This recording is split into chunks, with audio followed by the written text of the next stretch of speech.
Әр түрлі жастағы көрермендерге арналған фильм.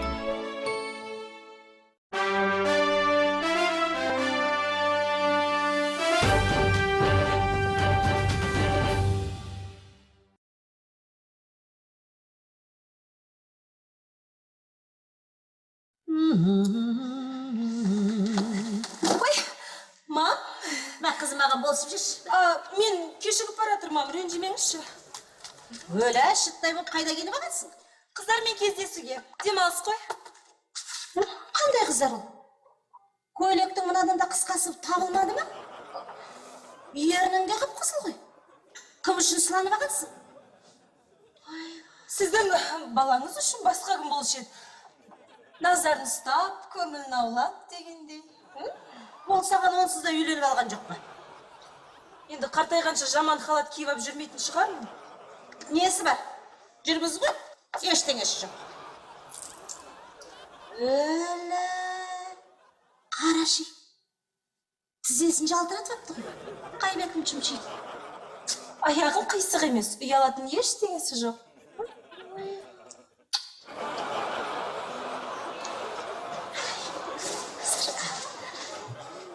Қызым, мен саған ақыл үйреткім кеп тұрған жоқ еді.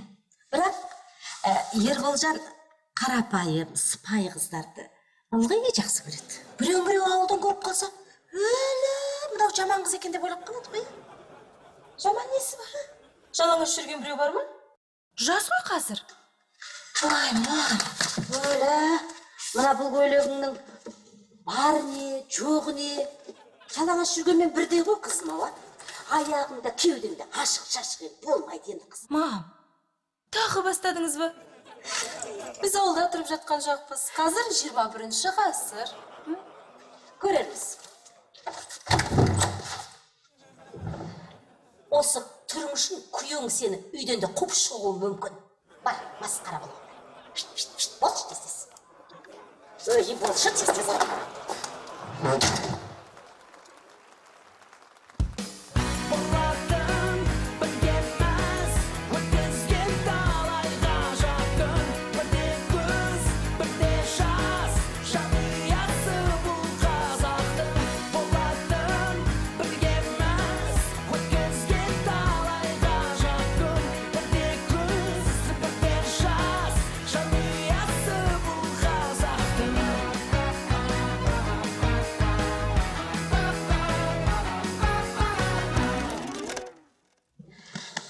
Ой, құдай, не өлі, ай, Салима дейм оның аты. Қалиманың қызы бар емес пе? Қалимашы? Иә. Сол Америкада дағдарыс бірақ бізге де жетті деп бүткіл ауылға өлгенше тұз алып келген жоқ па, есіңде ма? Ой, мен саған айтып едім ғой, оның күйеу баласы тұз сатқыш деп. Сен мына аузыңды аштырмай, үндеме деп. 100 жылға жететін 7 қап тұз алғаным. Ол енді жетер еді, қақсай бермеш. Ай, жарты қабын өзің жақ қойған жоқсың мен. Бәсе, тамақтың бәрі удай. Кесірін. Тұзды деп қоям ғой. Ұнамаса жеме.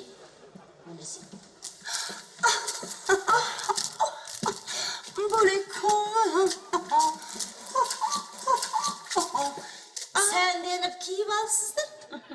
Үйлеріңізге кетіп бір жатсыздар. О не дегеніңіз қымбаттым. Біз сіздерді тастап қалай кетеміз?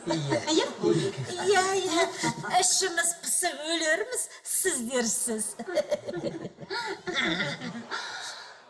Құдағи, Бөлік екеумізде бүгін романтикалық кеш. Мейрамханаға тапсырыс беріп қойдық, Бөлік. Екеуміздің танысқан күнімізді атап өтеміз.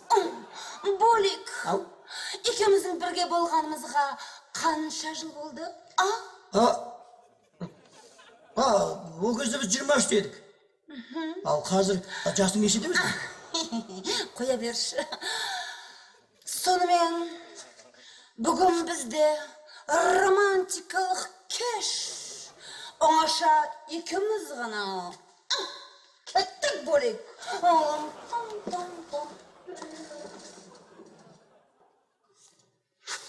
Айғая, екеуміз ғана оңаша. Ойбай, оңаша дейді ғой. шешесі де қызы да жалтаңдаған шошақай. Туй! Ей, не қыл? Енді есіме түсті. Қатипа, көнекеде тұсаукесер кезінде көргенбіз. Ұзын бойлы, әдемі шие киген. Ұсырайхан ұқсайды. Кімге ұқсайды, а? Айтайын дегенім әдемі сымақ. Қалал тұр осы ақшаны какыр-шүкірге шашата тұрды. Боянғаннан басқа қолдарына түк те келмейді. Адамның ең бастысы ішкі жан дүниесі. Дұрыс па? Мен сенен сұрап тұрмын ғой. Қатипа, кімге ұқсайды деп тұрмын ғой, а? Ешкімге де ұқсамайды. Шатастырып алдым ғой. Семізбайға ұқсайды. Дәл өзі Семізбайдың анық өзі. Көп сөйлеп менің басымды қатырма.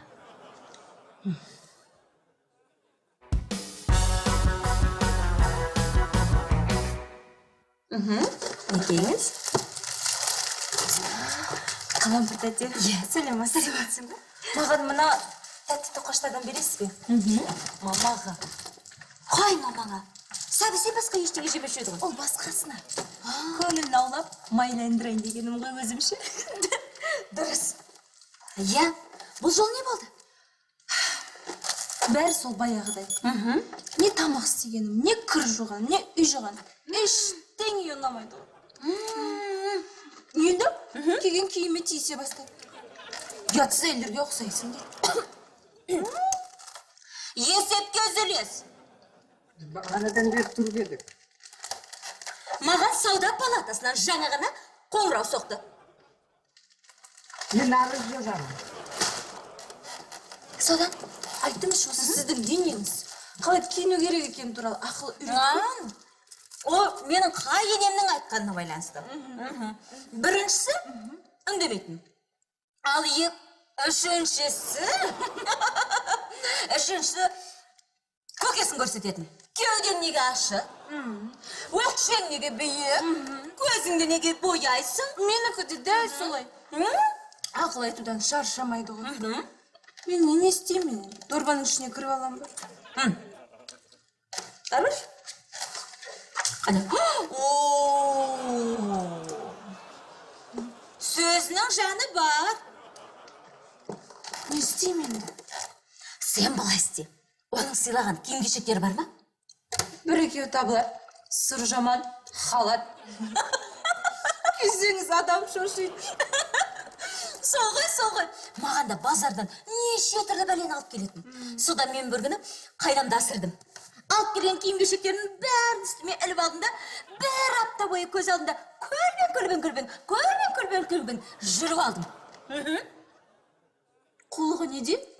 Менікі болса қуанады. Ал сен тексеріп көр.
Разия?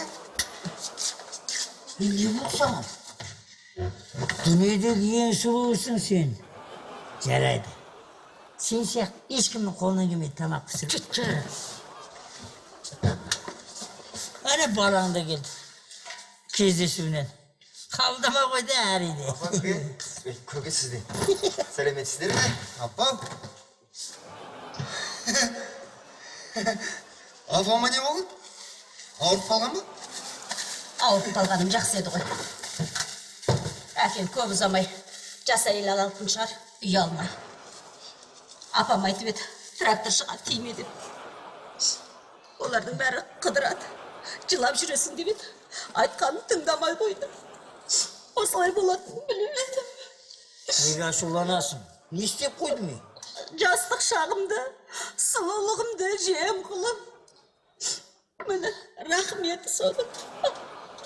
Көке, не болған сіздерге? Ештеңе, бір көршіні еске алдық. Разияның тамақты тұзын удай пісіріп жүрген соң кесірінен. Құдайға сәл ұқсайды екен дедім де қойдым. Құдағиға ұқсайды емес. Райхан тәқті тұлу екен дедің ғой, мағынасы екі бөлек. Сен не айтып отырсың? Ондай әңгіме болған жоқ қой. Балаңнан ұялсаңшы, Разия. Апа, онда тұрған не бар? Өзіңізден артық ешкім жоқ екенін айтпай-ақ білесіз ғой? Дүниедегі ең сұлу, ең керемет, ол әрине ал қайнапам да осылай емес. Деңгейі жоғары. Тойда еркін мен анау Айбол деген достарым тіпті таныспақ болған. Шанелдің апасы екенін білген кезде жүгіре қаштым. Осал емес те. Осал емес? Қай деңгейде ол? Сендер сияқты ақымақтардың жалт-жұлт етіп көрсе, кәкір шүкірді көрсе, естерің шығып кетер зайда. Қазақ аруының нағыз сұлулығын бағаламайсыңдар. Міне, қазақтың әдемісі осы. Жарайды енді, апа. Қойыңыз. Осыған бұл ренжісесіздер ме? Қандай тамақ бар үйде? Сендерге тамақ болса болды. Сұп-сұлу қайнапан келіп сендерге. Міне, әкең екеуіңді тойдырсын.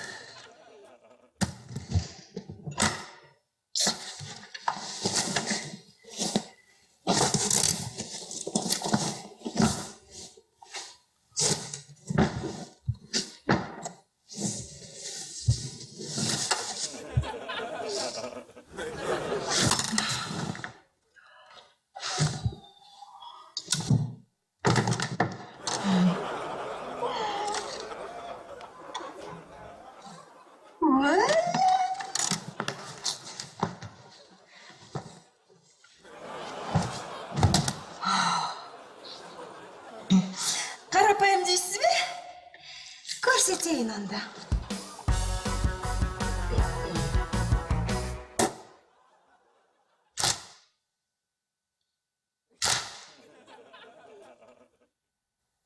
Жалаңаш үстіне киіс алған ба? Туй! Ой, ұятсыз, масқара, бет жоқ мыналарда. Мына кеудешесі әдемі екен, а? Ойбай, қанша дейді, жарты жыл жұмыс істеу керек дейді. Ол қоқырсымдан да кеудешесі керегі жоқ маған. Керегі жоқ. Құдағай? Өпсім. Осындасыз ба? Мен бөлмемде не істейсіз? Сіздің бөлмеңізді жинастырайын деп тұрмын. Сауатыңыз ашып отырсыз ба? Қандай керемет көйлек. Сізге жарасар еді. Егер үлкен өлшемдерін тігетін болса. Тұрыңызшы, бағасын көрейік. Қанша? Арзан екен ғой? Әбекең тракторын сатса, онда сізге алуға болады. Ал сіздердің мынау романтикалық кештеріңіз қалай өтті? Екеуіңіз ғана болдыңыздар ма? Екеуміз ғана. Керемет. Тамаша құдағай. Қараңыз, боликті маған не сыйлаған. Таза кашемир. Жартылай үнді жібегін қосқан. Маған қараңызшы. Қойшы. Айтпақшы, сізге әбекең бірдеңе сыйлады ма? Үйленген күндеріңіз қашан еді деген ғой? аман туралы неге сұрай қалдыңыз? А? Жешін. Біреудің күйеуін сұрастырып қайтесіз. Ол сіздің денсаулығыңызға зиян. Зиян, есте сақтаңыз.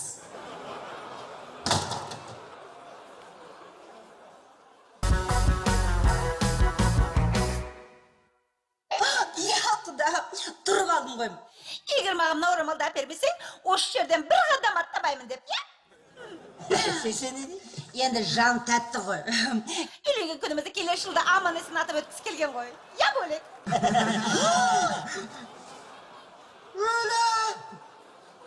Сұлу, киініп қайда барасың? Еш қайда. Бұл менің жаңа стилім. Апа, шашыңызға не болған? Маған ұнайды. Бұнасы несі тағы? Несі бар? Бұл менің жаңа стилім. Қызым, есіңнен ауысқансың ба? Әй, мынау сүр не сенің, а? Мынау сүр жама қалат қақтың тапқансың, а? Оны барға маған сүйікті енем алып берген. Несі бар? Маған ұнайды. Түсінікті. Ерекше екен. Киімді қайтем? Тұрмысқа шықтым. Далаға ақшаны шашпасам да болады. Айтпақшыдай сенің достарымды үйге қонаққа шақырып қойдым. Қазір кеп қалу керек. Айттым. Отырмаймыз ба? Ет жеп дегендей бас қосып. Достарымда? Еркің мен Айболатты ма? Барып халатыңды ауыстырсаң қайтеді? Апаммен шатастырып жүрер қазір. Ауыстыр бар. Ал, ашпа. Келді.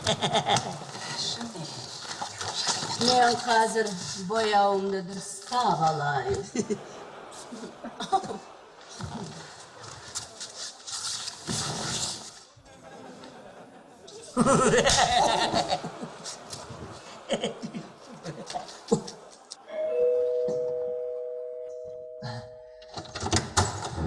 О, Ерге. Ассалаумағалейкум. Қалайсыңдар ма? Төрлетіңдер. Ассалаумағалейкум. Төрлетіңіздер. Төрлетіңіздер. О, Жанел! Халатың жарасып тұр. Тұрмыс ешкім даямайды деген осы, я? Келіндер төрлетіндер. Ет асып қойдым.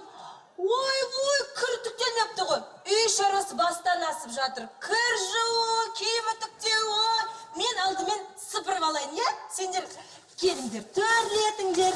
Құрметті қонақтарым менің.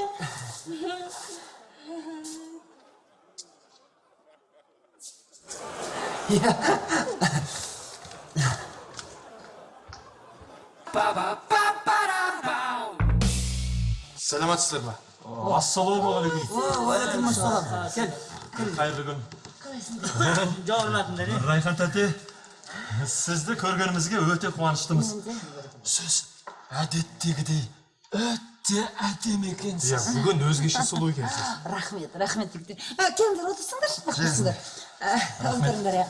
Қалайсыңдар? Жұмыстарың қалай? Айтпақшы, қайда істейсіңдер? Әлде біздің Ербол сияқты жұмыс істеп жүрсіңдер ме? Жоға, о не дегеніңіз? Мен банкте істеймін. Ал Айболаттың жеке кәсібі бар. Ал сіздер қыздарыңызға қонақтатып келдіңіздер ме? Қызымызға қонаққа келеміз деп, жатақханадан бірақ шығдым ғой. Селәли?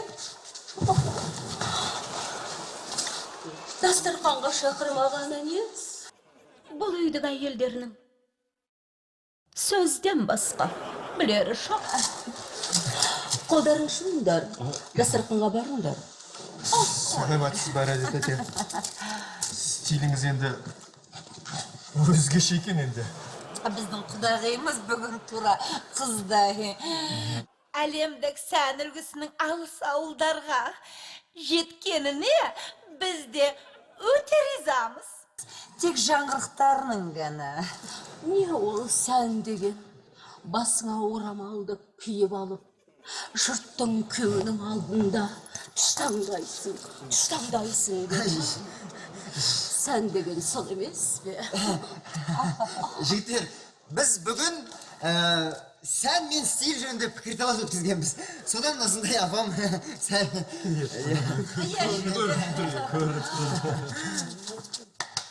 Дастархан дайын. Бұл бірақ қалай болғанын білмеймін, мен енді үйреніп келе жатырмын. Рахмет. Біз көп отыра алмаймыз, кетуіміз керек. Менің айтпақшы тұтынушылармен кездесуім бар. Келесі жол келгеніміз дұрыс шығар. Сау болыңдар. Ербол, біз бүгін бильярдқа барады дейміз. Бүгін келесің ғой. Мен де барам. Жігіттер, өзім тойым, жігіттер.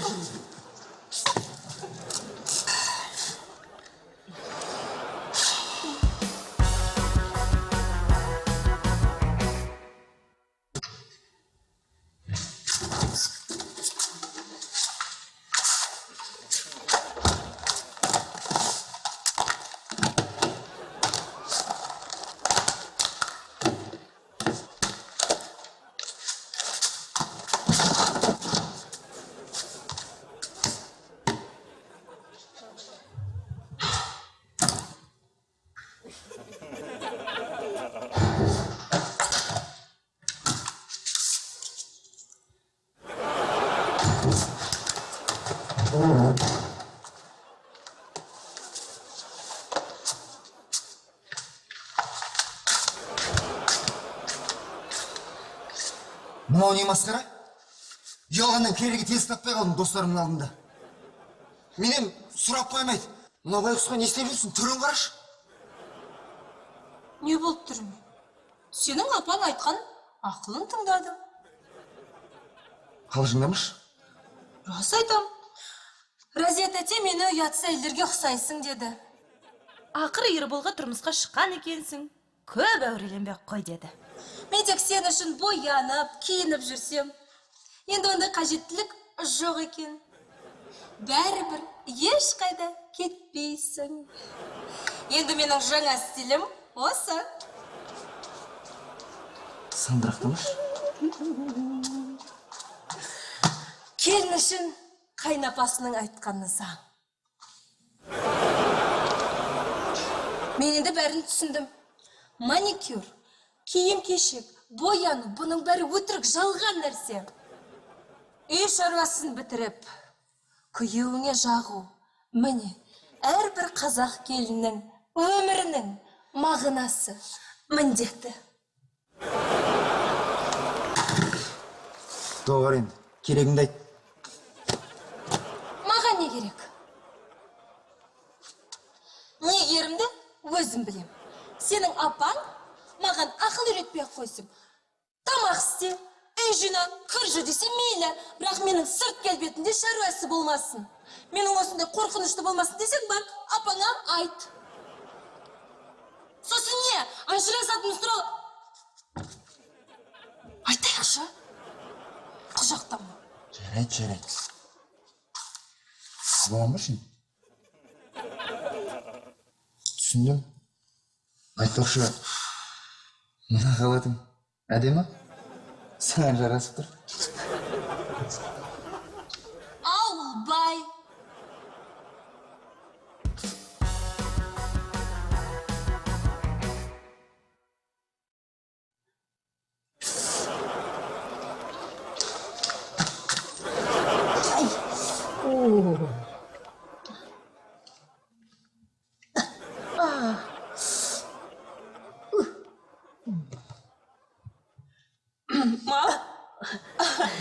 Не істеп жатырсыз?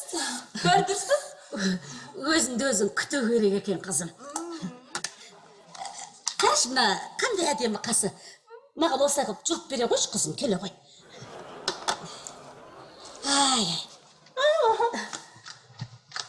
Мына еркектері, әйелдері кинодағыдай болғанын қарайды. Әйтпесе басқа әйелге қарайды. Оған өзіміз кінәліміз, қалай болсын солай жүре береміз. оларды не ойлағанда шатағымыз жоқ. Ай! Дұрыс айтасыз, мам. Сол туралы ойлану керек. Екеуміз дүкенге барсақ қалай қарайсың, а? Маған бір сәнді, жарасымды киім алсақ, а? Сізге ма? Жарайды. Сенбі күні таңертең қалай қарайсыз? Жаным, келістік. Қалай? Сенбі күні таңертең.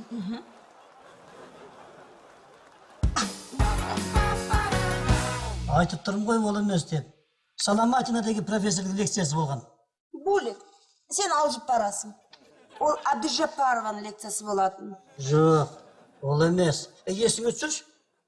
Ада толық келген. Әдеміше аққұба. Төріміздің разия құдағы сияқ.